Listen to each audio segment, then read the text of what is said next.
Question है H2S a toxic gas with rotten egg like smell is used for quantitative analysis if the solubility of H2S gas in water at STP condition दे रखी है, उस पर solubility दे रखी है 0.2 m। ठीक है, 0.2 m दे रखी है सोल्यूबिलिटी। अब देखो ये m स्मॉल m है, यानी मोलेलिटी दे रखा है, यानी सोल्यूबिलिटी मोलेलिटी के टर्म्स में है। ओके सर, एक तो ये यहां से एक चीज मिली। दूसरा, Henry law constant for H2S in water at 273 kelvin is. अब देखो आपको हेनरी कांस्टेंट निकालना है, हेनरी कांस्टेंट निकालना है। हेनरी कांस्टेंट देखो ऑप्शन में हेनरी कांस्टेंट की वैल्यू होगी, तो हेनरी कांस्टेंट की यूनिट देखो आप, हेनरी कांस्टेंट की यूनिट देखोगे तो आपको मिल रहा है पास्कल, यानी प्रेशर की यूनिट। तो हेनरी कांस्टेंट के लिए कौन सा फॉर्मूला लगाओगे? इसके लिए आप pressure is equal to K H into आप लगा दो मोल फ्रैक्शन एक्स। ये काई क्या है? मोल फ्रैक्शन है। एक्स मोल फ्रैक्शन की तो कोई यूनिट नहीं होती, तो के एच की जो यूनिट है वो प्रेशर के बराबर यानी पास्कल होगी। इतनी बात। ओके सर, अब अपने को दे क्या रखा है? 0.2 m मोलेलिटी, सोल्यूबिलिटी दे रखा है मोलेलिटी के टर्म्स में। तो मोलेलिटी क्या होती है? अपने को निकालना है, काई निकाल लो। देखो प्रेशर दे रखा है ना, के एच निकालना है, काई निकाल लो, बस ये एक्स निकाल लो, मतलब मोल फ्रैक्शन निकाल लो। तो मोलेलिटी क्या होती है? Molality is equal to X B upon 1 minus X B into 1000 upon M A. ठीक है, ए क्या है? सोलवेंट के लिए, molar mass of solvent.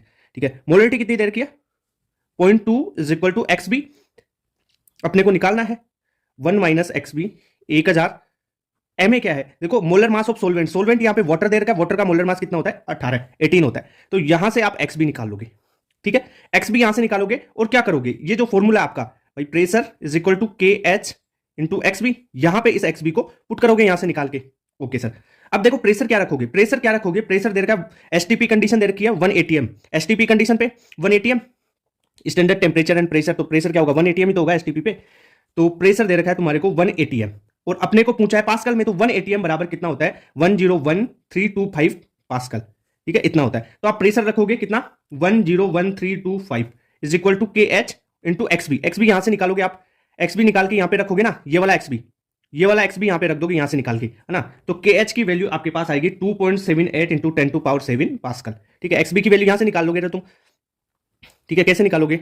1 minus X B into 18 into 0.2 is equal to X B into 1000। Okay, और यहां से फिर इसको अलग कर लो, टाइम हो जाएगा, ज्यादा लग जाएगा टाइम, है ना मेरे को। तो ऐसे सोल्व कर लोगे इसको, समझ में आया? तो आपको यूनिट देखना, मैंने मेन चीज आपको ये फॉर्मूला मैंने यहां पे मोल फ्रैक्शन क्यों लिखा? ये मोल फ्रैक्शन है। ये मोल फ्रैक्शन क्यों लिखा भाई?